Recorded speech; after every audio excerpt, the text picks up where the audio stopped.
पंतप्रधान मोदींनी घेतली राष्ट्रपती द्रौपदी मुर्मू यांची भेट, भारतीय लष्कराच्या कारवाईची दिली माहिती।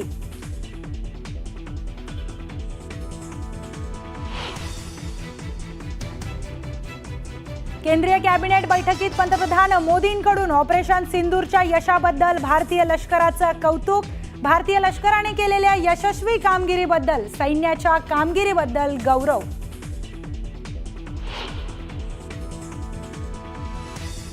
पंतप्रधान नरेंद्र मोदींनी बोलावली उद्या सर्वपक्षीय नेत्यांची बैठक, सर्व पक्षांच्या नेत्यांना ऑपरेशन सिंदूरची माहिती देत पाठिंबा घेण्याचा प्रयत्न करणार।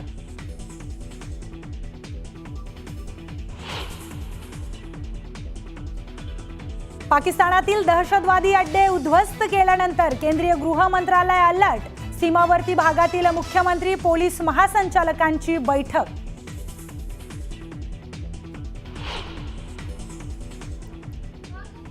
एअर स्ट्राईक नंतर समोर आलेलं पाकिस्तानचं JF-17 फायटर जेट वायुदलानं पाडलं, अखनूर सेक्टरमध्ये झाली चकमक।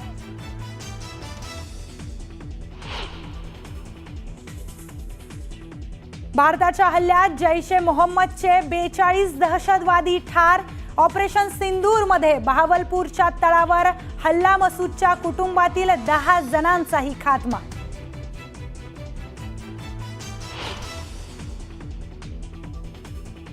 भारताच्या हल्ल्यात मसूद अझहरचं कुटुंब आणि अझहरची मोठी बहीण ठार झाल्याची माहिती, तर मसूद अझहर बचावला, वरिष्ठ सूत्रांची माहिती।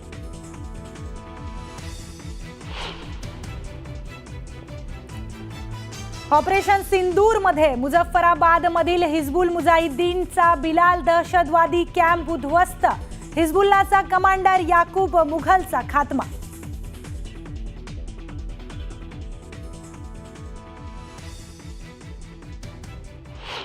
भारतानं पहलगाममधील दहशतवादी हल्ल्याचा बदला घेतलाय।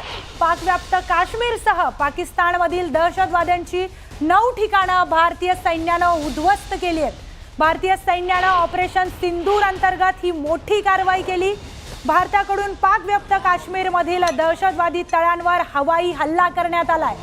बहावलपूर, मुझफ्फराबाद, मुरीदके, कोटली या सर्व दहशतवादी ठिकाणांवर हल्ला करण्यात आलाय आणि भारतीय सैन्याकडून या हल्ल्याची पुष्टी देखील करण्यात आली आहे।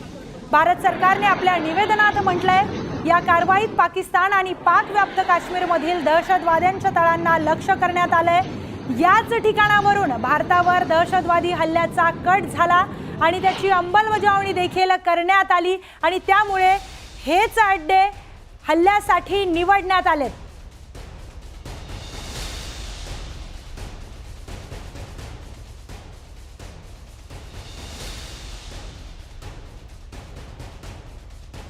दरम्यान पाकिस्तानच्या कोणत्या ठिकाणांवर हे हल्ले करण्यात आले त्यावर एक नजर टाकूया ग्राफिक्सच्या माध्यमातून।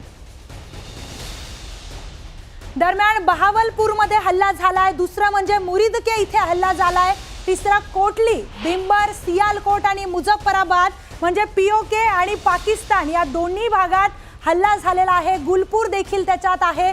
या सगळ्या दहशतवादी हे जे अड्डे होते या सगळ्यांवर भारतीय सैन्याने हल्ला केलाय।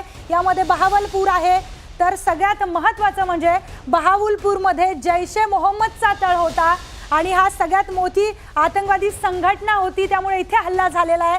दुसरं म्हणजे मुरीदके लष्कर ए तोयबाचं हेडक्वार्टर होतं, तिसरं कोटली दहशतवाद्याचं ठिकाण होतं, इथे देखील हल्ला झालेला आहे। मुझफ्फराबाद दहशतवाद्यांचा ट्रेनिंग कॅम्प होतं, इथूनच ते दहशतवादी ट्रेन करायचे आणि भारतात पाठवायचे दहशतवादी हल्ले करण्यासाठी, त्यामुळेच या ठिकाणांना निवडण्यात आलंय आणि या ठिकाणांना उद्ध्वस्त करण्यात आलंय। आज सुबह जैसा कि आपको ज्ञात होगा, भारत ने इस तरह के सीमा पार हमलों का जवाब देने और उन्हें रोकने तथा उनका प्रतिरोध करने के अपने अधिकार का प्रयोग किया है। ये कार्यवाही नपीतुली, नॉन एस्केलेटरी, आनुपातिक और जिम्मेदारीपूर्ण है। ये आतंकवाद की इंफ्रास्ट्रक्चर को समाप्त करने और भारत में भेजे जाने वाले संभावित आतंकवादियों को अक्षम बनाने पर केंद्रित है।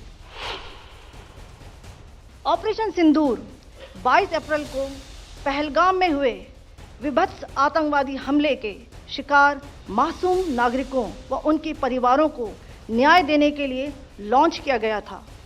इस कार्रवाई में 9 टेररिस्ट कैंप्स को टारगेट किया गया और पूरी तरह से इसे बर्बाद किया गया।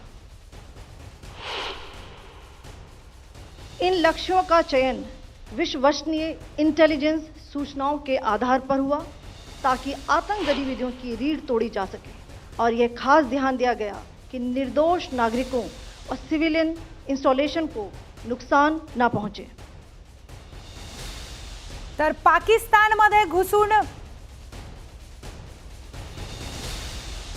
हल्ल्याचे काही आणखी फुटेज आलेले आहेत ते आपण स्क्रीनवर पाहतोय।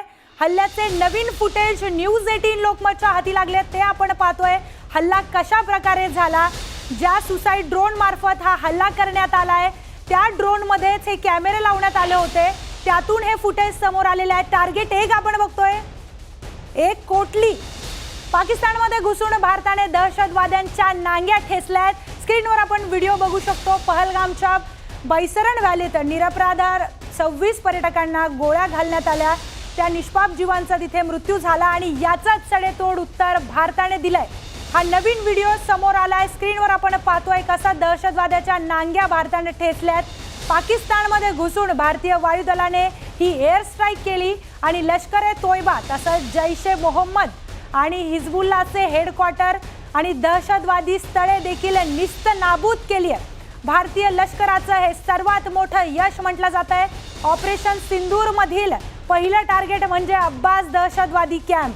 हा कॅम्प कोटलीमध्ये आहे। हे ठिकाण नियंत्रण रेषेपासून 13 किलोमीटर अंतरावर आहे आणि ते उद्ध्वस्त करण्यात आलंय।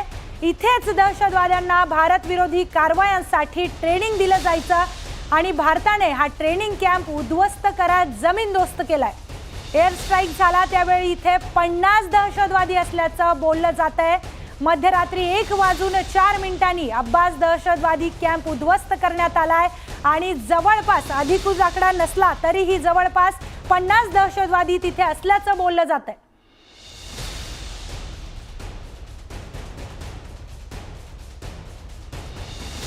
दरम्यान ऑपरेशन सिंदूर नेमकं काय आहे हे ग्राफिक्सच्या माध्यमातून आपण समजून घेऊया।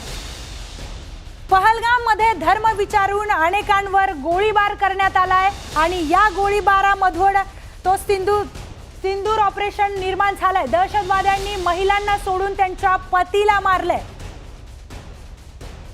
दरम्यान अनेक महिलांच्या कपाळावरचं कुंकू पुसलं होतं आणि त्यामुळेच या ऑपरेशनला सिंदूर नाव देण्यात आलंय। महिलांच्या डोळ्या देखत त्यांच्या पतीवर गोळ्या झाडण्यात आल्या।